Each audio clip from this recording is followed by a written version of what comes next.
जय हिंद दोस्तों। आज उसी चैप्टर को आगे बढ़ाते हैं हम लोग। संख्या पद्धति नंबर सिस्टम चला रहे थे ना हम लोगों ने जो पढ़ाई की थी कल हमारा हो गया था प्राकृत संख्या हो गई थी, पूर्णांक संख्याएं हो गई थी, पूर्ण संख्याएं हो गई थी, सम और विषम और अभाज्य संख्याएं हुई थी। ठीक है, तो उसी क्रम को आगे बढ़ाते हुए आज हम लोग अभाज्य संख्याएं 1 से 100 तक अभाज्य युग्म, इनको बोलते हैं ट्विन नंबर संख्याएं।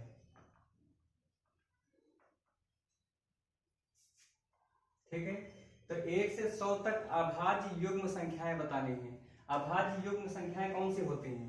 अभाज्य युग्म संख्याएं जो है इसका मतलब ये है ऐसी अभाज्य संख्याएं या वे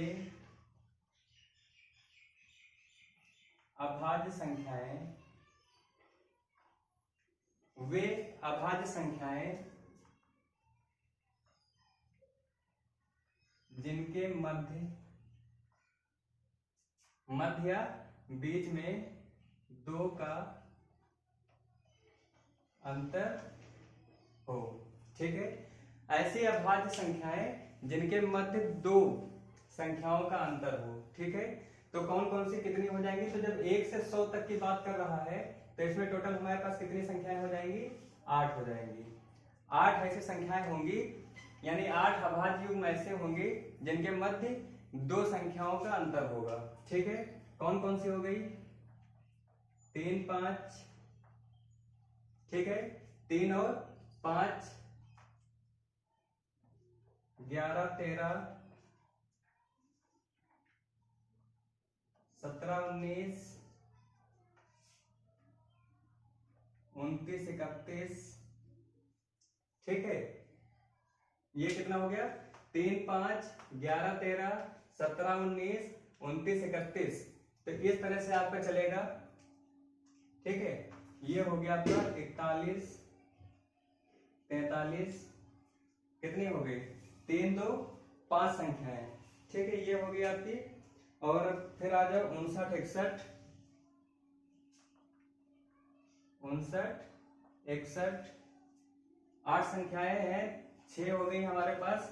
3, 5, 11, 13, 17, 19, 29, 31, 41, 43 और ये 59 और 61। उसके बाद में आ जाओ आगे तो 71 और 73। कौन सी? 71 और 73।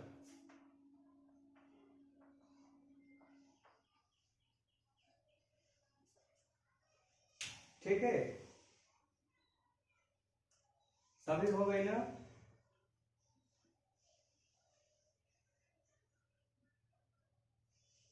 तीन 5 हो गया हमारा, 5, 7, एक छूट गई बीच में। 7 संख्याएं हुई ना, 1, 2, 3, 4, 5, 6, 7। एक छूट गई हमारे बीच में, यहाँ पे होगी 5 और 7। यानी ये ऐसी संख्याएं हैं जिनके बीच में 2 का अंतर है। ठीक है, 3, 5, 5, 7, 11, 13, 17, 19, 29, 31, 41, 43, 59, 61 और 71, 73। तो जब भी आपका क्वेश्चन पूछा जाए कि अभाज्य युग्म, ठीक है, अभाज्य युग्म कितनी होती है 1 से 100 तक, तो 8 हो जाएंगी। कौन कौन सी? जिसके बीच में 2 का अंतर हो। ठीक है, समझ में आ गया ना? इसको और भी नाम जानते हैं, ये हो जाएगा हमारा ट्विन प्राइम नंबर। ठीक है, तो ये हो गई अभाज्य युग्म। देखिए, अब जैसे आपका क्वेश्चन किस तरह से पूछ सकता है एग्जाम में ये क्वेश्चन बनेगा कि किन्हीं 2 परमेय संख्याओं के बीच, यानी 2 परमेय संख्याओं के बीच में कितनी परमेय संख्याएं हो सकती हैं? तो आपको पता होना चाहिए कि परमेय संख्याओं के मध्य में अनगिनत यानी कि बहुत सारी परमेय संख्याएं हो सकती हैं। अगर पूछे अपरमेय संख्याओं के बीच में कितनी अपरमेय होंगी, तो अपरमेय संख्याओं के बीच में भी अनगिनत होंगी। ठीक है, अनगिनत यानी कि बहुत सारी, मध्य मतलब बीच में। ठीक है, तो ये आया अगर किसी भी क्वेश्चन में पूछ ले कि किन्हीं परमेय संख्याओं के मध्य या बीच में कितनी परिमेय संख्याएं होंगी, तो बहुत सारी होंगी या अनगिनत होंगी। अपरिमेय संख्या का पूछेगा तो इसी तरह से अपरिमेय संख्या का भी हो जाएगा कितनी, अनगिनत। लेकिन आपका ये वाला जो है ये इंपॉर्टेंट है, ठीक है, क्योंकि इससे रिलेटेड आपका एक दो क्वेश्चन कभी कभी पूछ लेता है एग्जाम में, हमेशा नहीं लेकिन कभी कभी पूछ लेता है।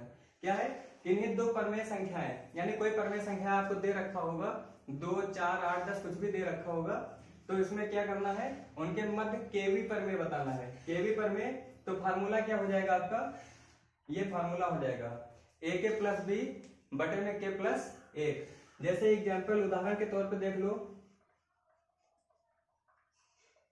उदाहरण किन्हीं दो परिमेय यानी 2 व 4 के मध्य केवी, ठीक है, के मध्य केवी परिमेय संख्या, के मध्य केवी परिमेय संख्या, या फिर ठीक है ये पूछ सकता है 2 व 4 के मध्य परिमेय संख्या, ठीक है, ये पूछ सकता है आपसे क्वेश्चन। तो 2 और 4 के मध्य पूछेगा तो हमें फार्मूला पहले से पता रखना कि a के, तो क्या करेंगे यहाँ पर k की वैल्यू क्या मान लेंगे, a बराबर तो हमारा 2 हो गया और b बराबर 4 हो गया, तो k को क्या मान लेंगे, कोई वैल्यू नहीं दे रखी है, क्योंकि k भी ये अगर ये क्वेश्चन में पूछा होता कि 2 और 4 के मध्य 20वीं संख्या कौन सी होगी, तो k की वैल्यू होती 20 जो भी दिया होता, लेकिन यहाँ पर k की वैल्यू नहीं दे रखी, तो k की वैल्यू क्या मान लेंगे अपनी ओर से, 1 मान लेंगे।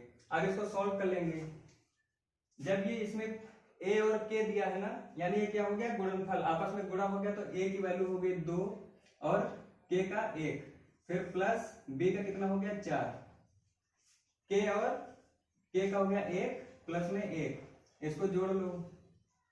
पहले क्या करेंगे, बॉड मास के अकॉर्डिंग गुणा करेंगे, तो 2 एकम 2 हो गया, प्लस का 4 हो गया और 2 हो गया, ये कितना हो गया 4 2 6 बटे 2, कितना आ गया 3 आंसर, ठीक है, क्या आ गया 3,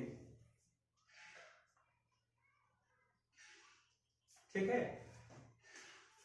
4 2 6 6 बटे 2 कितना हो जाएगा, हमारा आंसर आ जाएगा 3। अब नेक्स्ट, वास्तविक संख्याएं कौन सी होती हैं, तो वास्तविक संख्याएं वे संख्याएं होती हैं, वे संख्याएं जिनका वर्ग करने पर धनात्मक संख्या प्राप्त हो, ठीक है। तो वास्तविक संख्याएं कौन सी होंगी, वास्तविक संख्याएं वे संख्याएं हैं जिनका वर्ग करने पर यानी स्क्वायर करने के बाद में कैसे संख्या प्राप्त हो, हमारे धनात्मक हो। जैसे उदाहरण देख लो आप, ठीक है, उदाहरण में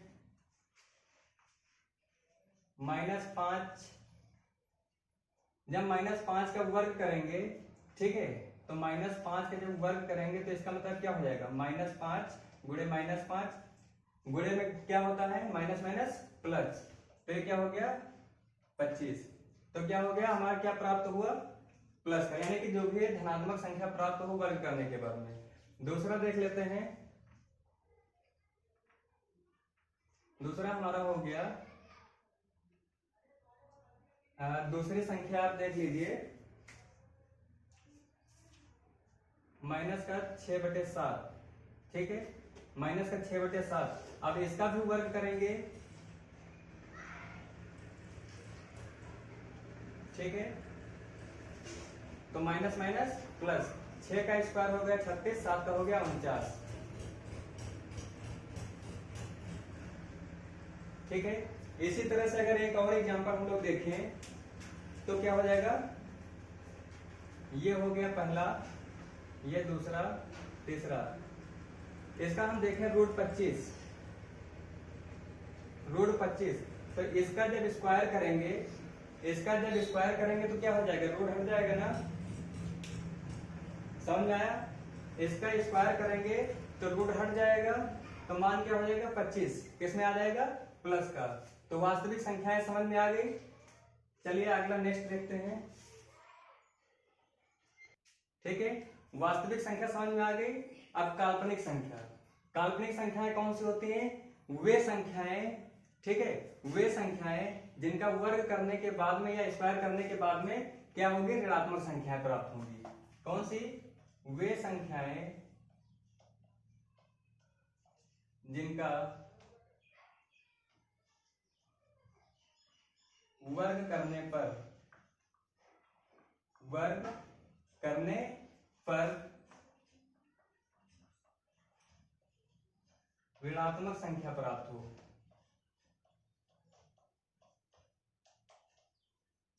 कौन सी? ऋणात्मक संख्या प्राप्त हो तो कौन सी हो जाएंगी? हमारी काल्पनिक। ठीक है, काल्पनिक संख्या हो जाएंगी।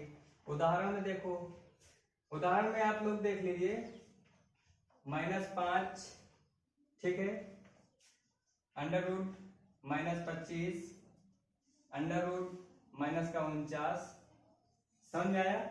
-5, 25, ठीक है, तो इस तरह से हो जाएगा।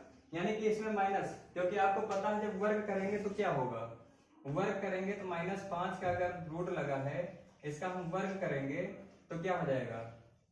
रूट हट जाएगा तो माइनस का 5 आएगा ना। इसी तरह से सब में रूट हट जाएगा तो -25 हो जाएगा, -49 हो जाएगा। तो इसलिए क्या हो जाएगी? ये काल्पनिक संख्या हो जाएंगी। ठीक है, ये हमारी काल्पनिक संख्या हो जाएंगी। इसके आगे भी अभी कहे हैं और अगले क्लास में हम लोग डिस्कस करते हैं। ठीक है, तब तक के लिए जय हिंद।